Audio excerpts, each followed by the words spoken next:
বাংলাদেশের বিশ্বকাপ ইস্যু নিয়ে বিপাকে আইসিসি। আজ বিসিসিআই এর সঙ্গে বৈঠকে বসবেন চেয়ারম্যান জয় শাহ। দ্রুতই চূড়ান্ত সিদ্ধান্ত জানালো বুলবুল। বিপিএল এর বিগ ম্যাচে রাজশাহীর বিপক্ষে টস হেরে ব্যাটিংয়ে হট ফেভারিট রংপুর রাইডার্স। সন্ধ্যায় ঢাকা ক্যাপিটালসের প্রতিপক্ষ নোয়াখালী এক্সপ্রেস। নতুন বছরে ফুটবলের আগের সাফল্য ছাড়িয়ে যেতে চান জামাল। সাউথ ঘিরে স্বপ্ন বুনছেন অধিনায়ক। দলের জন্য হাই প্রোফাইল কোচের ডিমান্ড জেবি6-এর। এবং স্প্যানিশ সুপার কাপে এল ক্লাসিকোর উত্তাপ। রাতে মর্যাদার লড়াইয়ে বার্সেলোনার মুখোমুখি হবে রিয়াল মাদ্রিদ। বছরের প্রথম শিরোপা জিততে মুখিয়ে দুদল।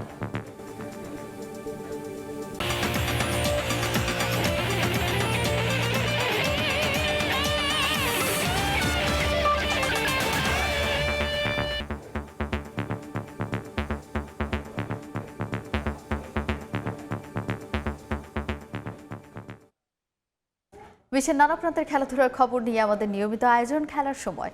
আর এই আয়োজনে আপনাদের সঙ্গে আছি আমি তাজিন খন্দকার। শুরুতে ক্রিকেটের খবর। বাংলাদেশের চিঠির জবাব না দিলেও বিশ্বকাপ ইস্যুতে কাজ করে যাচ্ছে আইসিসি। আজ বিসিসিআই এর সঙ্গে বিষয়টি নিয়ে বৈঠকে বসবেন আইসিসির চেয়ারম্যান জয় শাহ। কেন বাংলাদেশ ইস্যুটি এতটা জটিল হলো তাও ভারতীয় ক্রিকেট বোর্ডের কাছে জানতে চাইবেন বলে দাবি করেছে এনডিটিভি। 2 দফা চিঠি দেয়া হয়ে গেছে বিসিবির পক্ষ থেকে। এবার জবাব দেওয়ার পালা আইসিসির। কিন্তু নিজেদের কোর্টে বল থাকলেও এখনো কোনো শট খেলেনি ক্রিকেটের নিয়ন্ত্রক সংস্থা। এর মাঝেই ভারতীয় গণমাধ্যম এনডিটিভি স্পোর্টসের দাবি, বিসিসিআই কর্তাদের সঙ্গে বৈঠকে বসতে যাচ্ছেন আইসিসি চেয়ারম্যান জয় শাহ। বিশ্বকাপ সমস্যার গ্রহণযোগ্য সমাধান খোঁজাই এর মূল কারণ বলে দাবি গণমাধ্যমটির। আইসিসিকে দেয়া প্রথম চিঠিতে ভারত যে খেলতে রাজি নয় বলে জানিয়েছিল বিসিবি। পরিবর্তে ম্যাচ খেলতে শ্রীলঙ্কায় যেতে চেয়েছিল তারা। কিন্তু পরের চিঠিতে নিরাপত্তা শঙ্কার বিস্তারিত ব্যাখ্যা করে বাংলাদেশ ক্রিকেট বোর্ড। বিভিন্ন ভিডিও ফুটেজ, লিংক এবং ডকুমেন্টসও পাঠানো হয় সে যাত্রায়। আর এরপরই বদলে গেছে পরিস্থিতি। এনডিটিভির দাবি, স্কোয়াডে থাকা ক্রিকেটার ছাড়াও সমর্থক, সাংবাদিক এবং বোর্ড অফিসিয়ালদের নিরাপত্তা ইস্যুটাকে এখন আর হালকা করে দেখা সম্ভব নয় আইসিসির জন্য। আর এ কারণেই জরুরি বৈঠকের ডাক জয় শাহর। ধারণা করা হচ্ছে বিসিসিআই এর কাছে দুটো বিষয় জানতে চাইবেন জয় শাহ। প্রথমটি অবশ্যই বিশ্বকাপের পূর্ণ নিরাপত্তা পরিকল্পনা এবং দ্বিতীয়ত বাংলাদেশ ইস্যুটি কেন এত জটিল হলো। মোস্তাফিজকে আইপিএল থেকে বাদ দেয়া নিয়ে বিসিসিআই এর পদক্ষেপগুলো সম্পর্কেও বিস্তারিত জানতে চাইতে পারেন আইসিসি বস। বাংলাদেশের দাবি নিয়ে বেশ বিপাকেই আছে ক্রিকেটের নিয়ন্ত্রক সংস্থা। কারণ চাইলেই বাংলাদেশকে বাদ দিয়ে বিশ্বকাপ আয়োজন করে ফেলার অবস্থায় নেই তারা। পূর্ণ সদস্য হওয়ায় বাংলাদেশকে বাদ দিলে আইনি এবং রাজনৈতিক জটিলতা আরও বাড়বে বলে উল্লেখ করা হয়েছে প্রতিবেদনটিতে। এছাড়া আইসিসি বোর্ডে ভোটের হিসাব মেলাতেও দরকার হবে বাংলাদেশকে। এই মুহূর্তে বাংলাদেশকে বাদ দিলে এশিয়ান ক্রিকেট কাউন্সিলে যে জটিলতা তৈরি হবে সেটা মেটাতেও ঝামেলা পোহাতে হবে আইসিসিকে। তাই দুই দেশের উত্তেজনা কমিয়ে একটা সম্মানজনক সমাধান খুঁজছেন জয় শাহ। নিয়ন মোহাইমিন, সময় সংবাদ। এদিকে বিশ্বকাপ ইস্যুতে সোম মঙ্গলবারের মধ্যেই আইসিসি থেকে চূড়ান্ত সিদ্ধান্ত আসবে বলে জানিয়েছেন বিসিবির সভাপতি আমিনুল ইসলাম বুলবুল। বিশ্বকাপে বাংলাদেশ দলের খেলার বিষয়েও আশাবাদ তিনি। ভারতের অন্য ভেন্যুতে বিশ্বকাপের ম্যাচ খেলার কোনো প্রস্তাব পায়নি বিসিবি।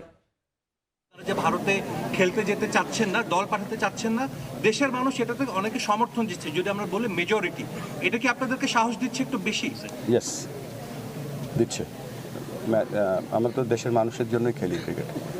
এবং আমি আবারও বলছি এবং আগেও বলেছি, দেশ সবার আগে।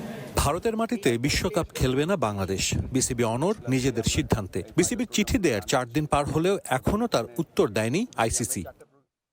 অবশ্য দ্রুতই এ বিষয়ে সিদ্ধান্তের আশা বিসিবি সভাপতির। ভারতের অন্য ভেন্যুতে ম্যাচ খেলার যে খবর এসেছে সেটাও সত্য নয় বলে জানিয়েছেন বিসিবি বস। তবে এখনও তিনি আশাবাদী বিশ্বকাপে খেলবে বাংলাদেশ দল। আমরা এখনো কোনো রেসপন্স পাইনি। আমরা ওটা যতগুলো লিঙ্ক দরকার, অ্যাটাচমেন্ট বা যতগুলো ইনফরমেশন দেওয়ার সব আমরা দিয়ে দিয়েছি। তো আমরা ওয়েট করছি আইসিসি আমাদেরকে কি জানায়। আমাদের চিঠিটার সাথে সাথে কিন্তু আমরা যেই সিকিউরিটি জায়গাগুলো বলেছি তারা আমাদের সিকিউরিটি ডিপার্টমেন্টের সাথেও যোগাযোগ করেছে। তো বিভিন্ন ইনফরমেশন তারা টেবিলে নেওয়ার পরে আলোচনা করবে সোম মঙ্গলবারের দিকে হয়তো আশা করছি। বাট আমাদের জন্য সময়টা খুব গুরুত্বপূর্ণ, কারণ সময়টা চলে যাচ্ছে।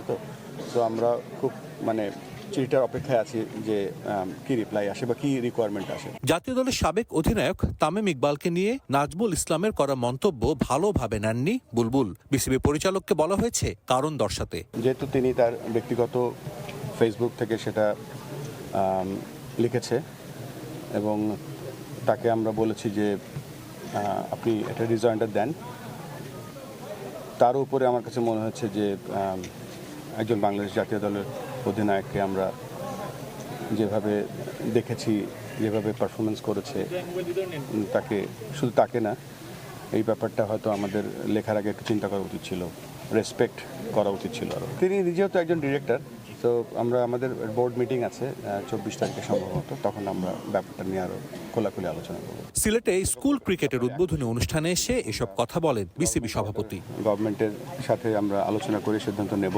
সাজিদ মুস্তাহিদ, সময় সংবাদ, সিলেট। আইপিএলে ফ্র্যাঞ্চাইজি ও বিসিসিআই এর সিদ্ধান্তই চূড়ান্ত, তবে দল নেয়ার পর এভাবে মুস্তাফিজকে বাদ দেওয়ার সিদ্ধান্ত দুঃখজনক, এমনটা জানিয়েছেন ইংল্যান্ডের বিশ্বকাপ জয়ী অলরাউন্ডার মঈন আলী। ক্রিকেট যেখানে দেশগুলোর মাঝে ভালো সম্পর্ক গড়ার কথা, সেখানে বৈরিতা দেখা যাচ্ছে ক্রিকেট খেলুড়ে দেশগুলোর মাঝে, যা কাম্য নয় বলে মন্তব্য করেন তিনি।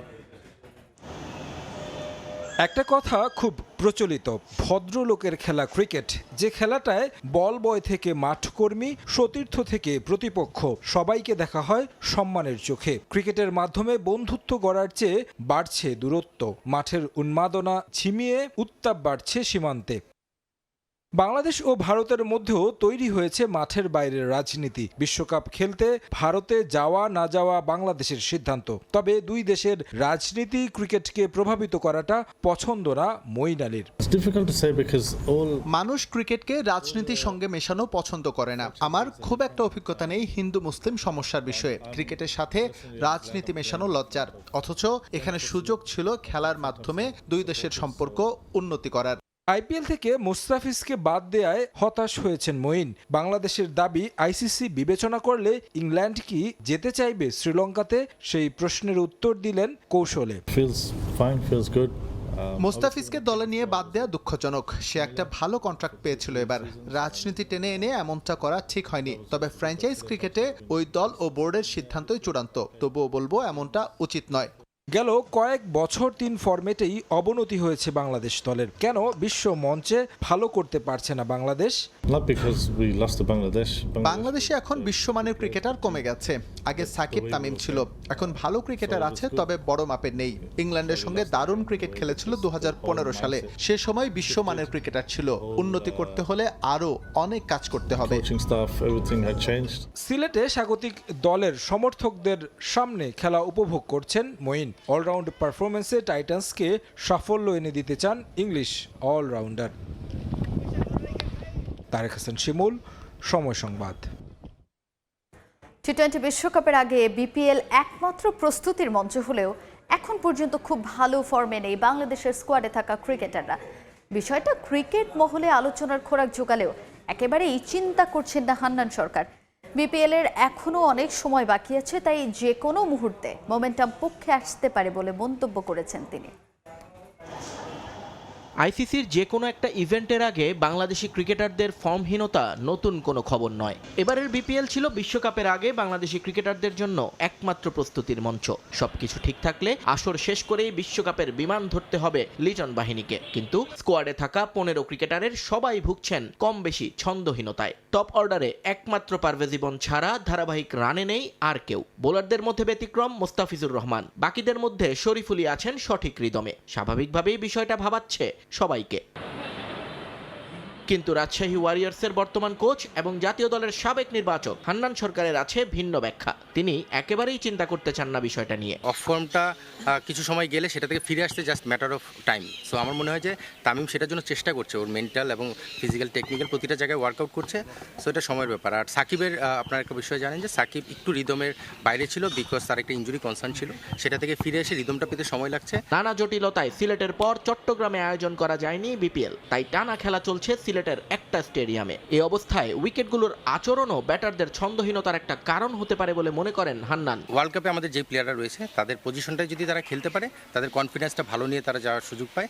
বাট আমার মনে হয় যে বিপিএলে এর চেয়ে বাইরে কিছু বলার নেই, তখন যেখানে সুযোগ পাবে সেখানে তাদের কনফিডেন্সটা নিয়ে যাওয়া উচিত। বিশ্বকাপে বাংলাদেশ দলের অংশগ্রহণ ঝুলছে সুতোর উপর। এই অবস্থায় ইস্যুটি নিয়ে তামিম ইকবালের মন্তব্য এবং তার বিপরীতে বিসিবির একজন পরিচালকের পাল্টা কটূক্তি সরগরম করেছে ক্রিকেট পাড়াকে। তবে বিষয়টিকে আর না বাড়িয়ে সবাইকে দায়িত্বশীল আচরণ করার আহ্বান সাবেক এই ক্রিকেটারের। আসলে ক্রিকেটার আরেকটু সম্মান আশা করি সবার কাছ থেকে, তাদের জায়গা থেকে আরেকটু সচেতন হওয়া উচিত আমার কাছে মনে হয়। এদিকে ঢাকার পর বিসিবি অ্যান্টি কারাপশন ইউনিটের কার্যক্রম নিয়ে নিজেদের অসন্তুষ্টির কথা জানালেন রাজশাহীর কোচও।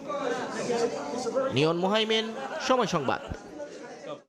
আইসিসির গাইডলাইন ও সীমাবদ্ধতা মেনেই কাজ করছে অ্যান্টি কারাপশন ইউনিট। বিনা কারণে কারো ফোনই জব্দ করা হয়নি বলে মন্তব্য করেছেন বিপিএল গভর্নিং কাউন্সিলের সদস্য সচিব ইফতেখার রহমান মিঠু। এছাড়া বিপিএলের জন্য ঢাকা পর্বের সর্বোচ্চ নিরাপত্তা সহ সব ধরনের প্রস্তুতি নিচ্ছে বাংলাদেশ ক্রিকেট বোর্ড। আকসু এমন নজরদারিতে রাখছে অ্যাজ ইফ সবাই ক্রিমিনাল। আমার মতে তো এমনি তো কারো ফোন নেয় না।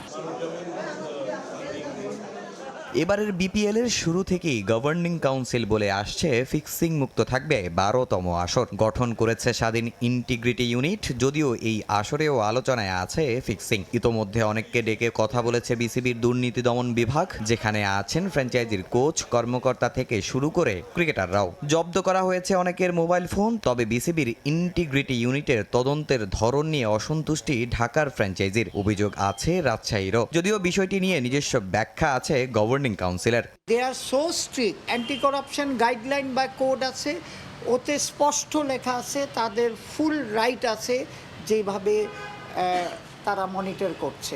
দে have not stepped out of that guideline. BPL এর সিলেট পর্ব প্রায় শেষের দিকে। বৃহস্পতিবার থেকে শুরু হবে ঢাকা পর্ব। জাতীয় নির্বাচনের আগে নিরাপত্তা ছিল বিসিবির বড় চিন্তার কারণ। তবে সরকারের গ্রিন সিগন্যাল পেয়েই সাজানো হয়েছে সূচি। এছাড়া সিলেট ফ্র্যাঞ্চাইজির বিরুদ্ধে পেমেন্ট নিয়ে অভিযোগ করেছেন পাকিস্তানি পেসার মোহাম্মদ আমির, যা আমলে নিয়েছে গভর্নিং কাউন্সিল। ফুল সাপোর্ট করার জন্যে অলরেডি আমাদের কমিটমেন্ট দিয়েছে হোম মিনিস্ট্রি। সেই অনুযায়ী security, we are not concern about the security. আমরা তো একটা সেফগার্ড করে রেখেছি, সো আমিরেরও চিন্তা করার কিছু নাই। তামিম হোসেন, সময় সংবাদ, ঢাকা। আমি আসলে জানি না। একদিনের বিরতি দিয়ে আজ আবারও মাঠে গড়ালো বিপিএল। এই মুহূর্তে সিলেট আন্তর্জাতিক ক্রিকেট স্টেডিয়ামে আছেন সহকর্মী সাজিদ মুস্তাহিদ। সবশেষ খবর জানতে সরাসরি যাচ্ছি তার কাছে। সাজিদ, বিপিএলে আজ এখন মাঠে লড়ছে রংপুর রাইডার্স এবং রাজশাহী ওয়ারিয়ার্স। এই মুহূর্তে কিন্তু তিনটা দলের সমান 8 পয়েন্ট। রাজশাহী, রংপুর এবং সিলেটের আজকের এই ম্যাচটিতে যে দল জিতবে সে দল কিন্তু টেবিলের শীর্ষে যাওয়ারও সুযোগ রয়েছে। নিশ্চিতভাবে আমরা জানি যে টপ 2-এ থাকলে কিন্তু কোয়ালিফায়ার 1 খেলবে এবং এ কারণে কিন্তু সব দলই চাইবে যে টপ 2 এর মধ্যে থেকে লিগ পর্বটা শেষ করতে। রাজশাহী ওয়ারিয়ার্সের কথা বলতে হয়, তারা কিন্তু জিমি নিশামকে উড়িয়ে এনেছে। সম্প্রতি তিনি আইএল টি20-তে খেলেছিলেন এবং মুস্তাফিজুর রহমান যে দলে খেলেছিলেন দুবাই ক্যাপিটালস, সেই দলে কিন্তু খেলেছেন।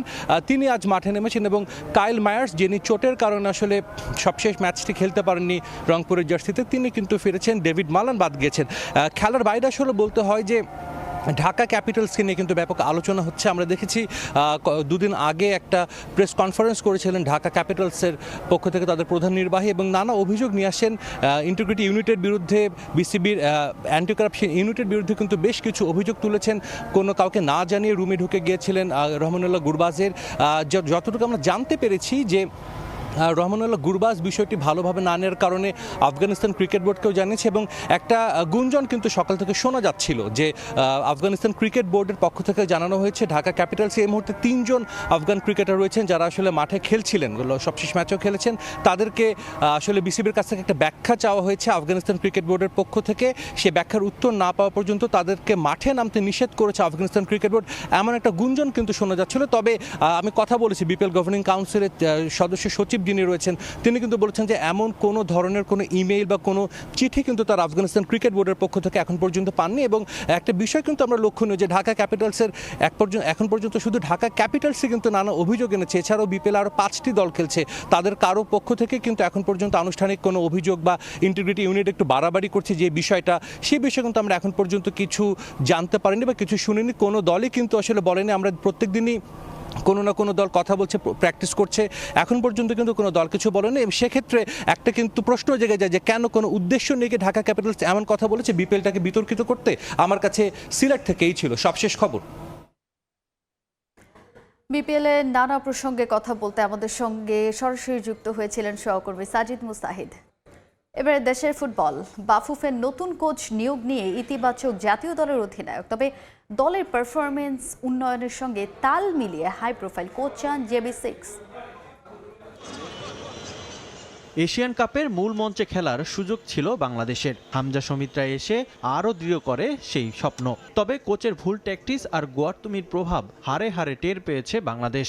গুরুত্বপূর্ণ ম্যাচে একাদশেই সুযোগ হয়নি অভিজ্ঞ জামাল ভুঁইয়ার। বেশ কয়েকজন ফুটবলারকে খেলানো নিয়েও হয়েছে সমালোচনা। সিঙ্গাপুর ম্যাচ দিয়ে হয়তো শেষ হতে যাচ্ছে হেড কোচ হাভিয়ার কাবরেরার বাংলাদেশ অধ্যায়। আলোচনা চলছে নতুন কোচ নিয়োগ নিয়েও। সেখানে হাই প্রোফাইল কোচ চান লাল সবুজ অধিনায়ক। আমি বলতে পারি না কোন কোচ আসবে, কোন সিভি দেখছে, বাট অফকোর্স যদি নতুন কোচ আসে তাহলে অফকোর্স ম্যাক্সিমাম তো চাই একটা হাই লেভেলের কোচ, কারণ যেই ডাইরেকশন আমরা যাচ্ছি it's normal to ask for a high level coach না, but end of the day এটা প্লেয়ার ডিসিশন না, এটা বাফুফের ডিসিশন। এদিকে নানা অব্যবস্থাপনা আর সংকটের মধ্য দিয়েই মাঠে গড়াচ্ছে নামমাত্র ফুটবল লিগ, জানিয়ে বিরক্তির স্বর জামাল ভুঁইয়ার কণ্ঠে। বিশ্ব ফুটবলের সঙ্গে তাল মিলিয়ে চলতে ঘরোয়া ফুটবলের উন্নয়ন চান জামাল। সঙ্গে বাফুফেকে ডিভিশনাল লিগ আয়োজনের আহ্বান জানিয়েছেন তিনি।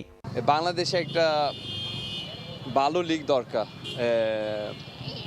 আপনার যদি দেখেন ইন্ডিয়া ISL এমন একটা লিগ দরকার বাংলাদেশ। আর একটা প্রপোজাল দিছি ডিভিশন ওয়াইজ, কয়টা ডিভিশন আছে বাংলাদেশ? 8টা। সো 8টা টিম একটা ভালো লিগ করতে পারে। এটা জাস্ট প্রপোজাল, কারণ আমি চাই একটা ভালো লিগ বাংলাদেশে থাকে। 2025 সালে নিয়মিত মাঠে সুযোগ না পেলেও নতুন বছর নিজের পারফরমেন্স দিয়েই জাত চেনাতে চান জামাল। রিফাতুল ইসলাম মিরন, সময় সংবাদ, ঢাকা। টানা চতুর্থবারের মতো স্প্যানিশ সুপার কাপের ফাইনালে মঞ্চস্থ হতে যাচ্ছে মর্যাদার এল ক্লাসিকো। নতুন বছরের প্রথম এল ক্লাসিকোতে উত্তাপ ছড়াচ্ছে বার্সেলোনা ও রিয়াল মাদ্রিদ। জেদ্দায় ম্যাচ শুরু রাত 1টায়।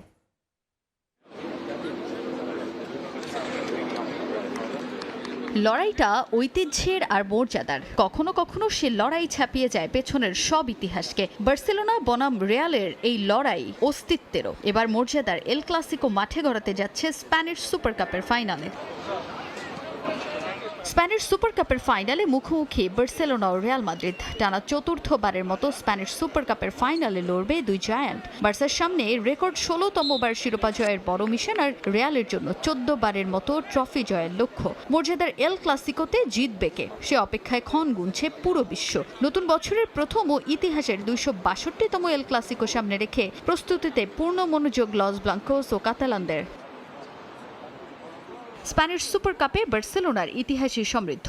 রেকর্ড 15টি শিরোপা জিতে সবাইকে ছাপিয়ে ঊর্ধ্বে কাতালানরা। এবার আরও একটা ফাইনাল জিততে মুখিয়ে তারা। সাম্প্রতিক ছন্দ বিবেচনায় রীতিমতো উঠছে বার্সা। নিজেদের খেলা শেষ 9 ম্যাচের 9টিতেই জয় আছে হ্যান্সি ফ্লিকের দলের। সঙ্গে ইনজুরি মুক্ত একটা স্কোয়াডও আছে, জানিয়ে স্বস্তিতে আছে কাতালানরা। Lamine Yamal, Dani Olmo, Raphinha, Pedri, তোরেসদের নিয়ে জয়ের প্রত্যাশা কোচের। রিয়ালের বিপক্ষে শক্ত রক্ষণ করে সম্ভাব্য 4-2-3-1 ফরমেশনে মাঠে নামার লক্ষ্য ফ্লিকের। টানা 4 এল ক্লাসিকো জিতলেও চলতি মৌসুমের প্রথম এল ক্লাসিকোতে রিয়ালের বিপক্ষে হারের ক্ষত পেতে হয় বার্সাকে। তবে তা নিয়ে ভাবতে চায় না কাতালান ক্লাবটা। আমাদের ফুটবলাররা খুবই ভালো ছন্দে আছে এই ম্যাচটা রিয়াল মাদ্রিদের বিপক্ষে। তবে আমি চাই অ্যাথলেটিকো মাদ্রিদের বিপক্ষে ম্যাচের মতোই দেখতে। দল হিসেবে খেলতে চাই। আমি আশা করি দলের সবাই মাঠে তাদের সেরাটা দিবে। এদিকে 14তম ট্রফি জয়ের মিশনে কোনো রকম ভুল করতে চায় না রিয়াল মাদ্রিদ। টানা 4 এল ক্লাসিকো হারের পর একটা জয়ের দেখা পায় লস ব্লাঙ্কোস। তবে চলতি মৌসুমে প্রত্যাশিত ছন্দে নেই তারা। বার্সার কাছে পয়েন্ট টেবিলের শীর্ষস্থান হারিয়ে অস্বস্তিতে আছে মাদ্রিদিস্তারা। শেষ 5 ম্যাচের সবকটিতে জিতলেও এর আগে ড্র আর হারে নাজেহাল অবস্থা ছিল তাদের। বেশ কিছু ইনজুরি সমস্যাও আছে দলের সবচেয়ে গুরুত্বপূর্ণ খেলোয়াড় এমবাপ্পের চোট নিয়েও চিন্তার ভাঁজ কোচ শাবি আলোনসোর কপালে। এটা বিশেষ একটা ম্যাচ, এখানে যে কোনো কিছুই হতে পারে। এটা এমন একটা ম্যাচে সেখানে জিততে হলে কিভাবে প্রতিদ্বন্দ্বিতা করতে হয় তা জানতে হবে। ফাইনাল সব সময় ভিন্ন হয়। আমরা জয়ের জন্য প্রস্তুতি নিয়েছি। স্প্যানিশ সুপার কাপে বার্সেলোনা ও রিয়ালের টানা 4 ফাইনালে 2টি করে জয় আছে দু দলের। তাজিন খন্দকার, সময় সংবাদ। আবারও স্বাগত। খেলার সময়ে দারুণ জয় দিয়ে নতুন বছরে FA কাপ শুরু করলো চেলসি। চার্লটকে 5-1 গোলে উড়িয়ে দিয়েছে লিয়াম রোজানিয়ারের শিষ্যরা। আর এক ম্যাচে টটেনহামকে 2-1 গোলে হারিয়েছে অ্যাস্টন ভিলা। প্রথম ম্যাচে চেলসি কোচ মাঠে নামান দ্বিতীয় সারির দল। জোরেল হাতো, তাসিন ও মার্গুই মাঠে নেমেই গোল পেয়েছেন। তারপর ইনজুরি সময় পেদ্রো নেতো ও এনজো ফার্নান্দেজ গোল করেন পেনাল্টি থেকে। তাতে প্রায় 10 বছর পর চেলসির কোনো নতুন কোচ তার যাত্রা শুরু করলো জয় দিয়ে। সবশেষ 2016 সালে আন্তোনিও কন্তে তার প্রথম চেলসি ম্যাচে জয় পান।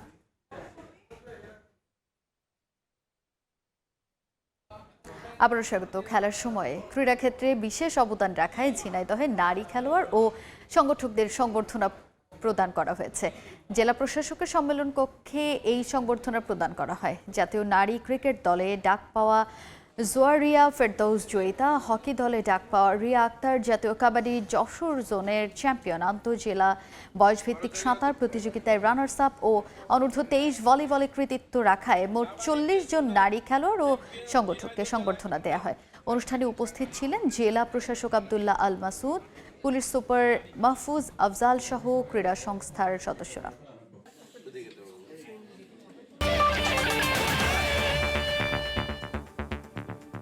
এই ছিল খেলার সময়ের এখনকার আয়োজনে। এরপর দুপুরের সময় আপনাদের সঙ্গে থাকবেন সহকর্মী ওমর ইনাম। ধন্যবাদ তাজিন। দুপুরের সময় নিয়ে আসছি কিছুক্ষণ পর, সঙ্গে থাকুন সময়ের।